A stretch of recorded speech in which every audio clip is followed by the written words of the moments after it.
Hello and welcome to the news at this hour with me, Shikha Gaba. Our top stories. Students become admission brokers to earn a quick buck. Sexual minorities continue to face discrimination. Adoptions on the rise. Now for the news in detail. Students coming to Bangalore are not only looking for admissions anymore, they are also helping to get admissions. Working part-time as admission brokers seems to have become a trend with youngsters, as it's an easy way to earn big bucks in an expensive city. Vinita Jain has the details. Bangalore's student brokers leave no stones unturned when it comes to networking and finding candidates. They stand at railway stations and approach students. They give their cards to lodge owners. They even set up camps in different parts of the country to tell students about the college options in big cities like Bangalore. Social networking sites like Orkut are also used. It is now almost like a professionally run business. I can say this is a proper industry, a sector where money flows, no income tax, nothing. Their network is so widespread that they can get almost anybody into almost any college. Admission is just a phone call away. He want to get into the college for MBA admission, right? So can you offer me a seat in any of the college? How much for an alliance college? For 12 lakhs, right, for the Sagar, and for Ramaya it is 12 lakhs. Okay, Ramaya, it's 12 lakhs. Many students act as middlemen and get a commission from the main brokers for finding them candidates. I got into this college through a broker with whom I was introduced by a student, and I had to pay around 85,000 to the broker. Later on, I came to know that the student, she got commission from the broker. Sources say these student brokers earn around 10 to 15 lakhs per season, while the kingpins make crores. In the process, many aspiring students get duped. I wished to have admission in SIBM, Symbiosis. So I paid them 3.5 lakhs, and that guy who took the money fled away from Bangalore. He assured me that for sure I'm getting there. But after 1 month when I tried to contact him, he was no more in Bangalore, so I lost the money. According to sources, even top officials and authorities are involved. College officials don't deny the fact that many students take the help of these brokers to get in. Most of the students get into the institutions through the brokers. Brokers will guide you, and they will also make some money in the process. And there is no illegal means of getting in. Illegal or not, experts say it's the meritorious students who are losing out on seats. As long as no serious action is taken, such practices will continue to thrive. Outstation students in Bangalore learn soon enough that it is an expensive city to live in, and some of them then look for ways to make a quick buck. Becoming admission brokers seems to be an attractive option despite the risk, because there are no overheads and the money is good. With camera person Shikha Gaba, this is Vinita Jain for ATN. Issues of gender and sexuality are being debated in India like never before. Many people are now more open-minded about subjects that were taboo a generation ago. Even so, when it comes to discrimination against sexual minorities, nothing much seems to have changed. Razia Kuvale has a special report. My feelings are feminine. I started behaving like a girl. Sexual minorities say they are denied several rights, including the right to earn a livelihood.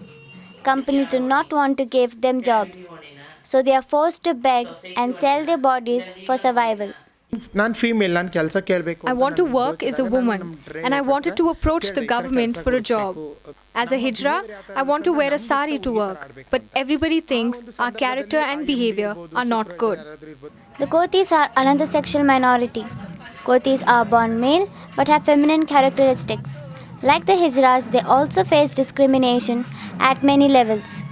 Many of the Kotis face, they don't get proper treatment when they are sick or when they are ill in the hospital, like private hospitals it may be, or in the government hospitals. Many transgenders say the education system is also unfair to them because The insistence on uniforms at schools is forcing them to drop out. Along the way, they also lose the support of their families. First of all, the very beginning premise is the family does not accept. And the only way of treating it out is marriage, forcible marriage. So from there, the struggle starts. Some transgenders say they want to serve the country like other citizens. I can even be a pilot if I get the right training. I have the capacity and the society must understand this. Accommodating sexual minorities in mainstream society is perhaps the only solution to their numerous problems. There is no discrimination at all. All should be treated equally. But the society is not accepting that. The sexuality minority can't get the employment in the government or the private or public sector, not in the banks, not in the college. Indian laws recognize only two genders, male and female. Hijras and other sexual minorities find no place. Activists say unless there is a change, sexual minorities will continue to face discrimination in the field of employment, education and even health. With camera persons Alaja Ramanunni and Shikha Gaba, this is Razia Kuvale for ATN. Adoption is no longer an option chosen only by childless couples.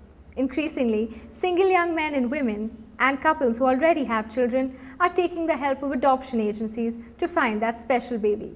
The perception of people towards adoption over the last 10 years has changed a lot. It's more to do with awareness that adoption is not a bad thing but a good thing, and it's not something to be hidden. Many people ask me why we chose to adopt. It was just the most natural, normal thing that we got together and became a family.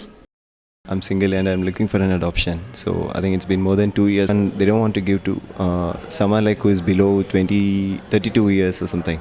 Like Sabina, Oloma and Balaji, more and more people who are coming forward to adopt today are being open about it. But the rise in the number of adoptive parents and the decrease in the number of children being cleared for adoption have now resulted in a long waiting period. We have so many parents registered with us for adoption, but the number of children who are free for adoption are progressively coming lower.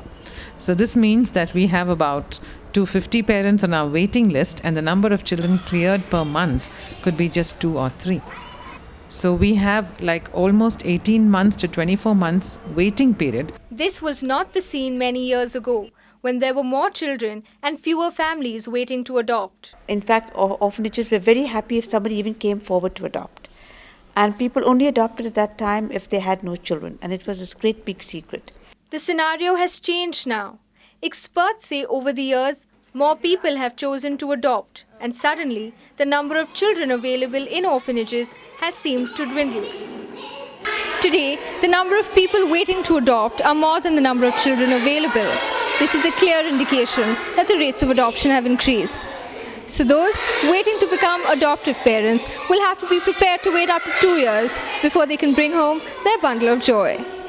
With camera persons Deepmanjri Das and Vinita Jain, this is Shikha Gaba for ATN.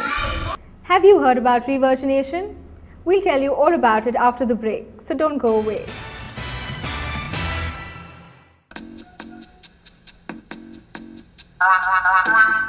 अपने हाथों को आराम दो भाई, ले आओ Samsung का नया बायो स्लीप एसी। ये रूम टेम्परेचर को आपके बॉडी के बदलते टेम्परेचर के साथ खुद ही एडजस्ट करता है, ताकि आपको मिले पूरी रात चैन की नींद। अब सिर्फ वेकअप नहीं, bio wake up. This may come as a surprise to those who believe that virginity is no big deal in these modern times. Hymenoplasty, or reconstruction of the hymen, is a procedure chosen by more and more women today. Deepmanjri Das reports that this is an indication of the emphasis society lays on virginity. Some women who have been sexually involved and who are about to get married are going in for hymenoplasty to reconstruct the hymen which is torn during intercourse. This procedure to restore virginity is also becoming popular with other women in Bangalore. Most of the time we'll get IT and BPO industry people, and sometimes we'll get college going students also. That is one of the commonest patients we are getting. And second will be rape victims. And the third one we'll get lots of patients from Gulf countries. The cost of the surgery ranges from 25,000 rupees to 65,000 rupees. The procedure is conducted under short general anesthesia so that patients do not have to be admitted overnight and their confidentiality is maintained. Experts say women generally go in for this surgery because they are apprehensive that they will not be accepted if the men think they are not virgins, and the number of cases has increased over the years. Definitely it is. About 4-5 years back, we used to do about 2-3 cases per year. Now we are doing about 10 cases per year.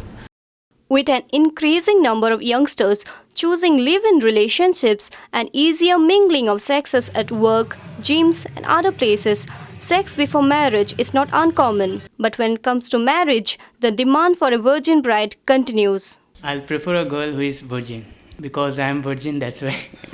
But there are some who question the need for hymenoplasty in the first place. I think it's absolutely unnecessary for people to prove that they are a virgin or to undergo an operation to prove to other people that that a person is a virgin. Not many young men are aware that the hymen can rupture due to physical activities like horse riding and cycling, even though the issue of virginity is covered extensively in newspapers and popular social networking sites like Orkut. Even on these sites, the men say they would prefer a virgin wife. Many agree that virginity really does matter. Youngsters are becoming more open about their relationships. Even so, procedures like hymenoplasty are finding more takers because many women think that virginity still matters, and if it can be bought, why not? With camera person Jalaja Ramanoni and Shikha Gaba, this is Deepanjali Das for ATN. And finally, Holi was celebrated with gusto in Bangalore yesterday. Revelers got together on streets and at apartment complexes, but many also rushed to palace grounds for a chance to misbehave. With permission, of course. Jalaja Ramanuni reports. Getting wet in this rain dance was only half the fun for the many Bangaloreans who had gathered at palace grounds to celebrate Holi. The other half consisted of games, stage performances, and even a talent hunt. It was a colourful day for all concerned. It's a celebration of colors, but what we also want to celebrate is the color that we see in people's personalities, the colors that we see in the world around us, and how color breaks the barrier of religion, of politics, languages, all of that. For participants, it was convenient to meet up at one place where organizers took all the trouble to hold the event and clean up the mess afterwards. Every year we wanted to celebrate Holi and we didn't have a place to celebrate, and this year we thought we should all come together and get all the people to come and celebrate in a very big way. There was an abundant supply of colored water, powders and spray guns, and participants had a whale of a time getting their hands dirty. Some chose to parade their vocal skills at the talent hunt. Others went up on stage and shook a leg. All agreed this was a great way to celebrate Holi.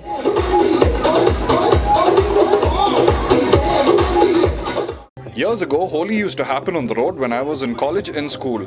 Now it's pretty good. It's organized in one place. Before, it was only on the roads and you needed a big group of people. So this way, it is easy to interact and mix. Maybe we'll come back next year. Hundreds of Bangaloreans have gathered here on palace grounds to celebrate the Festival of Colours. Revelers can be seen enjoying the rain dance, the star hunt, games and just splashing colours on each other. Seems like they can't wait for the next Rang Barse. With camera person Deepanjali Das, this is Jalaja Ramanuni for ATN. Well, seems like Bangaloreans certainly had a blast this Holi. That's all we have for you at this time. We'll be back tomorrow with more news. Till then, stay tuned to ATN for all the news.